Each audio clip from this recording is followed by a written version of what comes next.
Hey everyone, welcome back for another deep dive. We're tackling a topic today that I've seen pop up in the requests a lot lately, and it's one that I know can be a bit intimidating. U.S. visa interviews. Yeah, definitely a nail biter for a lot of people. But the good news is, like with so many things, a little preparation can go a long way in easing those nerves. Absolutely. And what better way to prepare than by learning from those who've been there, done that right. We actually got a ton of suggestions from you all to check out this language learning podcast, Speak Smart. And let me tell you, they did not disappoint. They really dove headfirst into the whole visa interview process, focusing specifically on the B2 visitor visa, which, for those who don't know, covers things like tourism and visiting friends and family. Which makes total sense considering their audience, right? I mean, who wouldn't want to try out their newly honed language skills on an actual trip to the U.S.? But before we get too ahead of ourselves, let's talk about some of the key takeaways you gleaned from this Speak Smart crew. What really stood out? Well, one thing they emphasized over and over again, and it's something that's often overlooked, is the importance of being specific. See, it's not enough to just provide the bare minimum information. You've got to paint a clear picture for the interviewer. Okay, I'm intrigued. Break that down for us. What does being specific actually look like in the context of a visa interview? So instead of just saying, oh, I'm going to New York, you'd want to say something like, I'm visiting my sister in Brooklyn to celebrate her graduation from NYU. See the difference, the details, those specific reasons and locations, they add a layer of credibility to your story. It's like you're not just some random person wandering aimlessly. You've got a plan, people expecting you, a reason for being there. Exactly. It shows that you've put thought and effort into planning this trip, which is a good look for any visa applicant. And this ties into another crucial takeaway from the podcast: consistency. Speak Smart really hammers home the importance of aligning your interview answers with information you provided in your application. So even those tiny discrepancies, those little white lies we tell ourselves won't matter, they can actually come back to bite us. Big time. Any inconsistency, no matter how small, can raise a red flag for the interviewer. And when it comes to visas, red flags are definitely something we want to avoid. It makes sense though, right? They're looking for any reason to doubt your story. Precisely. So consistency is key. Now let's dive into what's often considered the heart and soul of the visa interview, demonstrating those all-important ties to your home country. This is where things get really interesting because it's not just about saying, oh, I promise I'll come back home. It's about proving it right. You hit the nail on the head. Speak Smart uses this brilliant analogy, calling these ties the rope that pulls you back home. It's all about showcasing that you have a life you're returning to, a job, family, property, even pets. So painting that picture of a life that's not so easily left behind, not just a quick trip before heading back to square one. Exactly. And here's where it gets even more strategic. Speak Smart really stresses bringing documentation to your interview. It's like bringing receipts to back up your story, you know? Oh, I love that analogy. So we're talking copies of your mortgage, employment letter, bank statements, basically anything and everything that solidifies those ties. Precisely. Even if the interviewer doesn't ask to see every single document, having that proof at the ready shows that you're prepared, organized, and transparent. It's like you're not just saying you have these ties, you're actually showing them, right? Tangible evidence. And speaking of evidence, Speak Smart also dives into the financial side of things because, of course, money talks, especially when it comes to visas. It sure does. And they make a really important point about demonstrating financial independence, basically proving that you can fund this trip on your own without relying on unauthorized work in the U.S. Right, because from the interviewer's perspective, they want to make sure you're not going to be tempted by work opportunities that could violate your visa terms. It all circles back to mitigating risk. Exactly. And guess what? More documentation. They suggest bringing bank statements, credit card statements, proof of investments, anything that shows you've got a handle on your finances and can support your travels. So it's like building a case file, right? You've got your ties file, your finances file, everything neatly organized and ready to present if needed. I like the way you think. But, it's not just about the paperwork. Speak Smart also talks about how you present yourself during the interview. So we're moving beyond just facts and figures now and stepping into the realm of communication, even a bit of psychology maybe. Exactly. They actually caution against sounding too rehearsed. Now, don't get me wrong, preparing your answers is crucial, but you don't want to come across like you're reciting a script. Right, because that just screams, I'm hiding something or I'm not being genuine. Exactly. So it's about finding that sweet spot between preparedness and authenticity, sounding natural and engaging. Speak Smart suggests using storytelling techniques to structure your answers. Oh, like that STAR method they mentioned. Situation, task, action, result.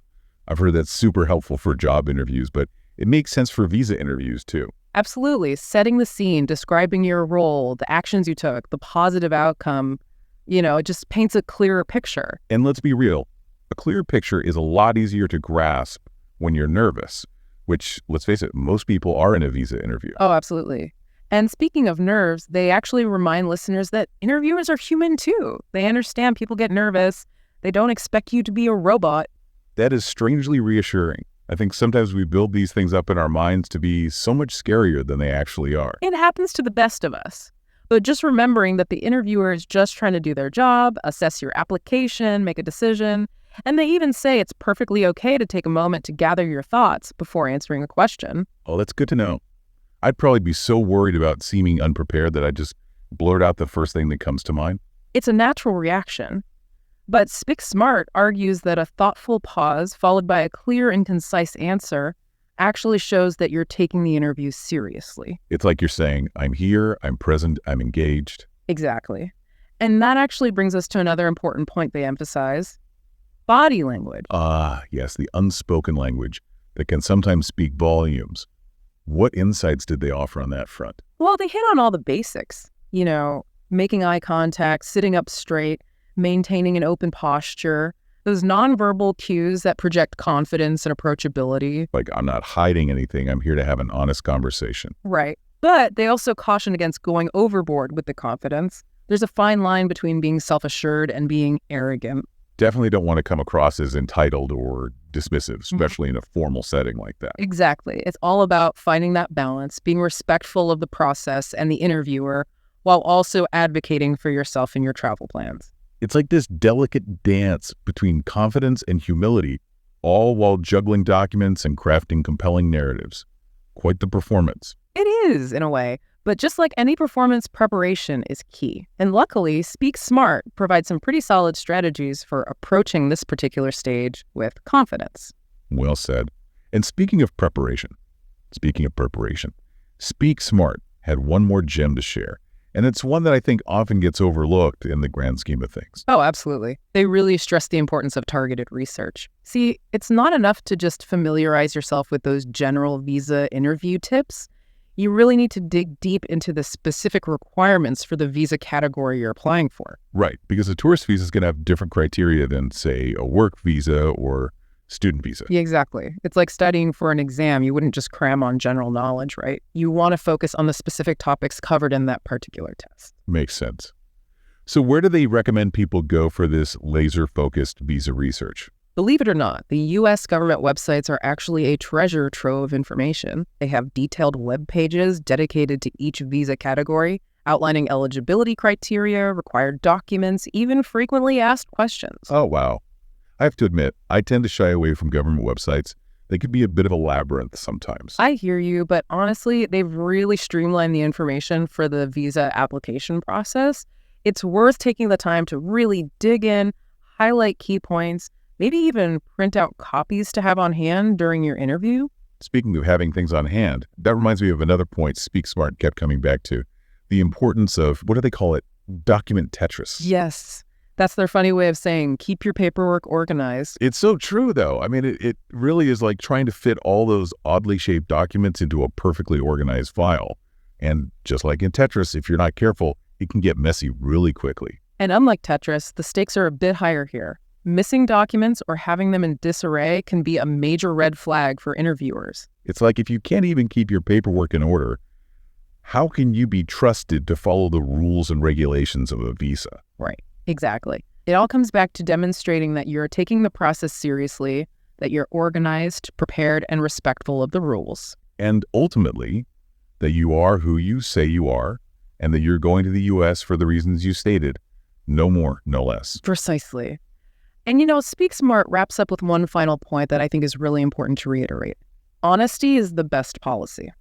It seems obvious, but I imagine the pressure of the situation, the desire to present yourself in the best possible light, It could tempt people to, shall we say, embellish the truth. It happens more often than you might think, but they emphasize that honesty is absolutely paramount. Even if, say, your long-term goal is to immigrate to the U.S. someday, being truthful about your current intentions when applying for a non-immigrant visa is crucial. Because any attempt to mislead or deceive the interviewer, well, that could have some pretty serious consequences down the line. Absolutely. It's about building trust, not just for this particular application, but for any potential future interactions with the U.S. immigration system. Honesty, transparency, and a good dose of preparation.